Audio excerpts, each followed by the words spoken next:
Hey everyone, ready to dive deep into some cutting-edge AI. Let's do it. Today, we're exploring OpenAI's new frontier models, o3 and o3-mini. Yeah, these models are a big deal, especially when we talk about their reasoning and how they can handle complex tasks. You're right about that. It's like they've moved past textbook problems and are ready to tackle some serious research questions. Exactly. Well, let's start with o3, specifically how it performs on those tough technical benchmarks, like Sweetbench Verified. I gotta say, the results really impressed me. Yeah, Sweetbench Verified is a real test. O3's accuracy on real-world software tasks is huge. Huge. Yeah, over 20% better than previous models. That shows a real jump in how it can handle complex coding situations. Wow, 20%. And this benchmark, it tests all sorts of things, from simple scripts to debugging really tricky code. O3's performance there, it points to a whole new level of skill. Almost like having an AI partner who can code with you. Yeah. You know? Not only understanding what you want, but also catching potential errors and suggesting fixes. That's a great way to put it. What about competitive coding? How does o3 stack up in environments like Codeforce's? So O3's Codeforce's ELO score, it's really something. It's almost 27/27, which puts it right up there with the best human competitive programmers. You know, to be considered a grandmaster, you need to hit 2700. Wow, 2,700. Only a handful of people reach that level. That's mind-blowing. I remember back in college, I was struggling to even get past 1,500. It's kind of wild to think that an AI can now beat even seasoned pros. It definitely makes you think about the future of competitive programming. How will AI shape things? Will it push the limits of problem solving even further? Those are interesting questions to consider. Definitely, but it's not just about coding, right? o3 also excels in other areas, like the AMC math competition. It scored 96.7% accuracy on the AMC, a huge improvement over previous model. Right, 96.7%. I mean, this exam is meant to find those super talented math students. Exactly. O3 is basically performing at the same level as gifted high school mathematicians. That's incredible. It's like o3 can understand these complex math ideas and then use them to solve problems. You know, the kind that need logical thinking and creative problem solving. It's pretty amazing to see. It really is. And then there's GPQ Diamond, which is for like PhD level science questions. O3's performance on GPQ Diamond is also notable. Absolutely. It's really amazing how o3 can tackle all these different areas, from coding and math to advanced science. It seems like it's capable of a level of generalization we haven't seen in AI before. You're exactly right. Its accuracy on GPQ Diamond, 87.7%, is higher than the average expert PhD. It shows that O3 can grasp these complex scientific ideas and then use that knowledge to answer tough, detailed questions. 87.7% is pretty remarkable. It is. And remember, GPQ Diamond isn't just about spitting out facts. It's about truly understanding the core principles and being able to apply them in new situations. Right, totally. Seems like o3 might be starting to hit the ceiling of what these existing benchmarks can test. Is that where this new frontier math benchmark comes in? Exactly. As these models get better and better, we need tougher challenges to really see what they can do. That's what Epic AI's frontier math benchmark is for. These problems are hard. Even professional mathematicians would struggle with them. That's impressive. And even with this super difficult benchmark, o3 manages to hit over 25% accuracy. That's right. While other models barely make it to 2%, it's incredible to see an AI making progress in an area that was once thought to be solely for human intelligence. Totally. It's amazing how AI is breaking through those perceived limitations. Makes you wonder, right, about the future of AI and math. Could it help us solve some of those age-old problems that have stumped mathematicians for centuries? That's a really interesting question. This level of performance on the frontier math benchmark really showcases O3's ability to do complex reasoning and problem solving at a level we've never seen before in AI. That's incredible to think about. Okay, let's switch gears a bit and talk about another challenging benchmark, the ArcAGI benchmark. The ArcAGI benchmark focuses on a model's ability to learn new skills on the fly and then use those skills to solve brand new problems. It's all about evaluating how well a model can generalize its learning. Generalize? Yeah, move beyond just memorizing patterns to actually understanding the underlying concepts and being able to apply them. That makes sense. To dive deeper into this ArcAGI benchmark, we have a special guest, Greg Corrado, the president of the Arc Foundation. Welcome to the Deep Dive, Greg. Thanks for having me. It's great to be here. Absolutely. So, what makes this ArcAGI benchmark so unique? And why is it such a challenge for AI? Well, the ArcAGI benchmark is designed to see if a model can learn and adapt in a way that's more like human intelligence. It's not about pre-programming a model with specific knowledge or skills. It's about giving the model a series of tasks that require it to figure out the underlying rules and apply them to new, unexpected situations. So more about figuring things out on its own, like humans do. Yeah. Interesting. Can you give us an example of a task that might be included in the ArcAGI benchmark? Okay, imagine you're shown a bunch of images, each with a different shape. So the input might be a circle and the output is a square. After seeing a few of these, the model needs to figure out the rule. Change the shape into a square. Okay, I get that. So it has to figure out the rule from the examples. Then what? Then it's given a new shape it hasn't seen before, maybe a triangle. It has to use the rule it learned to generate the output, which would be, again, a square. So it's not just about seeing patterns, but about really understanding those patterns and applying them to new situations. That's quite a challenge. How did o3 do on this benchmark? Well, O3 scored 75.7% on the ArcAGI semi-private holdout set. This is a significant improvement. It beat the previous benchmark of 5%, which had been standing for 5 years. Wow, 75.7%. So it's learning and adapting to these new challenges. That's incredible. And wait, didn't it also beat human performance on this benchmark when given more computing power? You're right. With higher compute, o3 reached 87.5% accuracy on the same hidden holdout set. Human performance is around 85%. That's a major milestone. This suggests that AI might not just be catching up to human capabilities, but actually exceeding them in certain areas. It raises all sorts of questions about the future of AI, right? Absolutely. The potential impact on things like scientific discovery, problem solving, even creative fields that we thought were uniquely human. It's definitely something to ponder. Now, while o3 is certainly impressive, let's introduce our listeners to the other star of today's show. o3-mini. o3-mini is all about providing strong reasoning capabilities, just like we've seen with o3, but it does it at a much lower cost and with higher speed. Ah, so more efficient. Exactly. It's designed to be more accessible for all sorts of applications and users, especially those who might not have the resources for those massive models like o3. So like a powerful engine in a more compact car. A perfect analogy. Love it. To tell us more about o3-mini, we have another guest, Hong Yu, an OpenAI researcher who was instrumental in its development. Welcome to the Deep Dive, Hong Yu. So glad you could join us. Thanks for having me. It's great to be here. What was the thinking behind creating o3-mini? What makes it so unique? We wanted to democratize access to powerful AI. o3-mini is designed to deliver strong reasoning without needing a ton of computational resources. This makes it accessible to more developers, researchers, and even individuals. Makes sense. It's about making sure everyone can benefit from these advancements. How does o3-mini perform compared to o3 on those benchmarks we were just discussing? o3-mini might not hit the same peaks as o3, but it still gives remarkably strong results, especially when you consider its size and the lower computational demands. It's really a great example of maximizing efficiency without sacrificing too much performance. So you're saying it's still very capable, just in a more streamlined way? I hear you have a live demo to show us what o3-mini can do in action. I do. I'd like to demonstrate how it handles complex coding tasks, with speed and accuracy. Let's give it a tough one. I'll ask o3-mini to write a Python script that builds a code generator and executor with a user interface. Whoa, so it's not just writing code, but actually creating a whole application with a user interface. That's amazing. And it's not just writing the code. Imagine it launching a server, displaying a text box for code requests, and then even executing that code, all on the fly. That's like having an AI programmer on call. This, I gotta see. So what's next in this demo? The code is already generated. As you can imagine, it's quite a long script. That was fast. What now? Now we'll take this generated code, paste it into our server environment. The server will start up, and we should see a user interface pop up with a text box where we can type in our code requests. So we're going to be giving o3-mini coding tasks through this interface? Like we're talking to an AI programmer. That's wild. Exactly. It really shows how the model can not only write code, but it understands and executes it in real time. And look, the server's launched. We've got our text box ready. This is awesome. What kind of coding tasks should we throw at o3-mini? Any ideas from our listeners? Maybe we could start simple. Like, ask it to write a script that prints a random number and a message greeting OpenAI. Yeah, a good starting point to see how quickly and accurately it can generate and run the code. All right.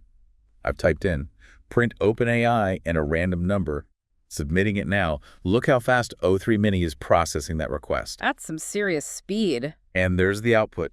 OpenAI 41. It generated the code, ran it, and gave us the result, all in just a few seconds. That is incredible. The speed and the accuracy of o3-mini's response, it really shows how far we've come with these efficient AI models. It's delivering impressive performance without needing massive computing power. Now I'm wondering, can we challenge it with something a little more meta? Like, could it evaluate its own performance on a data set?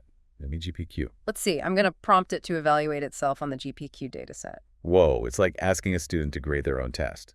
This will be a great test to see if it can handle those complex multi-step tasks and be objective about its own performance. It has to download the GPQ dataset, find the questions and answers, format them correctly for itself, and then actually grade its own responses.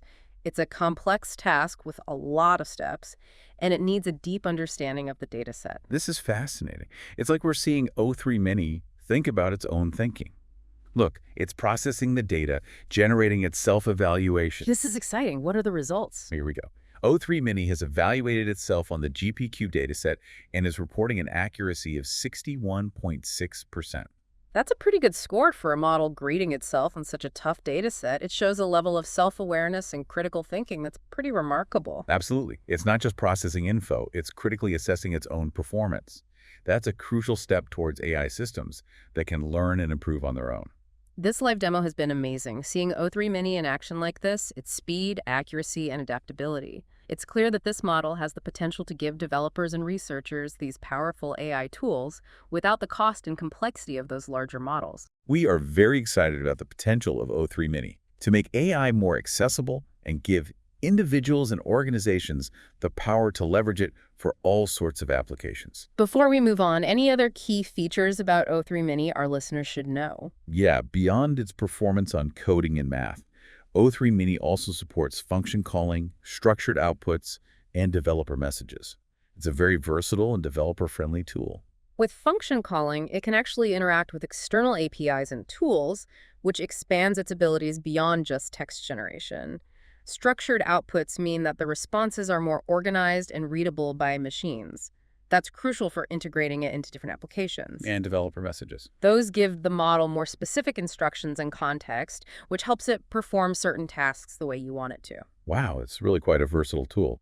So all this sounds incredible, but I understand that O3 and o3-mini aren't publicly available just yet, right? That's right.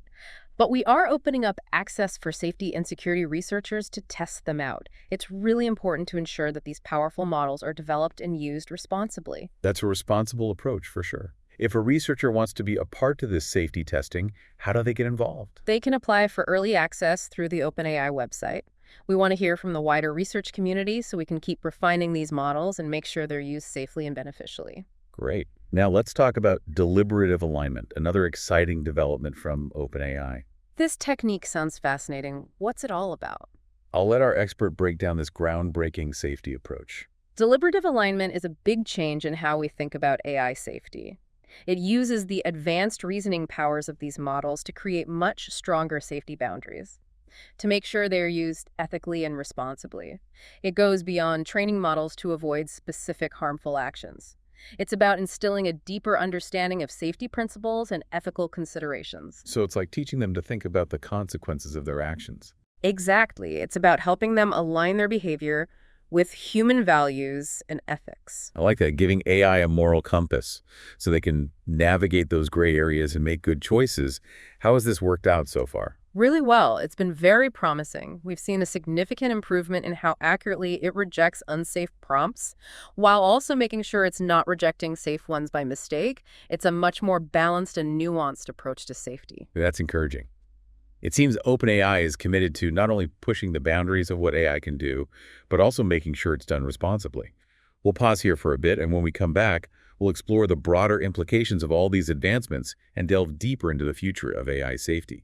Sounds good. It's pretty amazing to see how AI safety research is keeping up with these advancements, like running alongside to make sure everything's developed responsibly. Yeah, it's crucial, right? I mean, we're talking about models like O3 and o3-mini. Their potential impact is huge. Yeah. They could totally change entire industries, you know? Absolutely. Think about it. O3 could help scientists speed up drug discovery or help us understand the universe better. Wow, that's amazing. And then you have o3-mini. It's so accessible and efficient. Developers could use it to create all sorts of groundbreaking applications. It's almost like we have all these brilliant AI minds working with us, helping us do things we could never do before, pushing the limits of what's possible. Yeah, and it's not just about getting things done faster or being more productive. It's about giving everyone a chance to use this technology. Access for everyone. I like that. Exactly. Imagine a world where anyone, no matter their technical skills or resources, could use AI to solve problems, learn new things, or even explore their creative side. That's what o3-mini offers. It's a pretty inspiring vision. But we have to be realistic too, right? There are potential challenges as well. As we hand over more complex tasks to AI, it's important to understand the risks and the biases that might come along with it. You're absolutely right. That's where thorough safety testing comes in. And strong ethical frameworks. We need to make sure that these models are developed and used responsibly, with clear guidelines for accountability and transparency. Think about like setting up traffic laws for a world full of self-driving cars. Makes sense. We need to be prepared and put safety measures in place to protect everyone. Exactly. It's about anticipating problems and creating solutions. And this conversation, it needs to involve everyone, not just AI experts. Policymakers, ethicists, the public, everyone needs to have a voice. I agree. Shaping the future of AI is a responsibility we all share. We need to hear from different perspectives and have open conversations. Only then can we make sure these powerful technologies are used for good. Right. It's like navigating uncharted territory. We need everyone on board to make sure it's a safe and beneficial journey for everyone. OpenAI's efforts in this area are really encouraging. In what way? Their commitment to safety and responsible AI development, things like public safety testing and deliberative alignment. Yeah, it's great to see organizations like OpenAI prioritizing these things. In the end, it's up to all of us to be responsible, to engage in thoughtful discussions, and make sure AI benefits humanity as a whole. This deep dive has been incredible. We've really gotten into the cutting edge of AI, seeing the amazing potential, but also emphasizing how crucial responsible development is. So as we wrap up this exploration of O3 and o3-mini, what are some key takeaways for our listeners? Well, first off, AI is developing at an incredible pace. Models like O3 and o3-mini are doing things we thought were years, maybe even decades away. That's true. They're performing at a superhuman level in some areas, which shows us that AI is capable of much more than we ever imagined. It's a testament to human ingenuity, but it also makes it even more urgent to address the ethical and societal implications, right? We can't just focus on creating these powerful tools. We have to use them wisely and ethically. Exactly. And second, AI safety is no longer an afterthought. It's now a core part of the development process. I'm glad to hear that. OpenAI's focus on safety testing, public review, and techniques like deliberative alignment. It shows that the AI community is taking these concerns very seriously. It's good to see that commitment to responsible innovation. But it's not just about avoiding harm, right? It's also about making sure everyone has access to these tools. That's a crucial point. The accessibility and efficiency of models like o3-mini, they can really level the playing field when it comes to AI, giving individuals and communities opportunities they've never had before. Imagine if AI became a tool everyone could use to learn, solve problems, and be creative. That's a great vision. But it also means we have to think carefully about the potential impact on things like education, jobs, and social equality. We need to make sure everyone benefits from these advances, not just a select few. Exactly. And finally, the conversation about AI's future is just getting started. It's an ongoing discussion that needs different voices, critical thinking, and a willingness to change as we learn more about these powerful technologies. It's about fostering a culture of responsible AI development, where innovation goes hand in hand with ethical considerations and a genuine desire to improve humanity's well-being. That's a great way to put it. Yeah. So, as we wrap up this deep dive, let's encourage our listeners to stay engaged, stay informed, and stay curious about this ever-changing world of AI. The future of AI isn't set in stone. We're shaping it right now with our decisions, actions, and the vision we share. It's a future full of possibilities, and it's up to all of us to make sure those possibilities lead to a better world for everyone.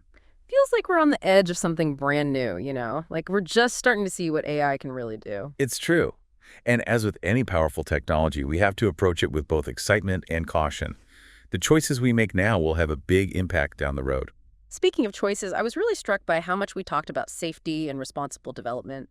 It's good to see that OpenAI is taking a proactive approach with things like deliberative alignment. Yeah, deliberative alignment, it's a big step forward in AI safety. It's not just about setting boundaries. It's about actually teaching these AI systems to understand and think about ethics. It's like giving AI a moral compass, Yeah. helping it navigate the real world and make decisions that align with human values. Exactly.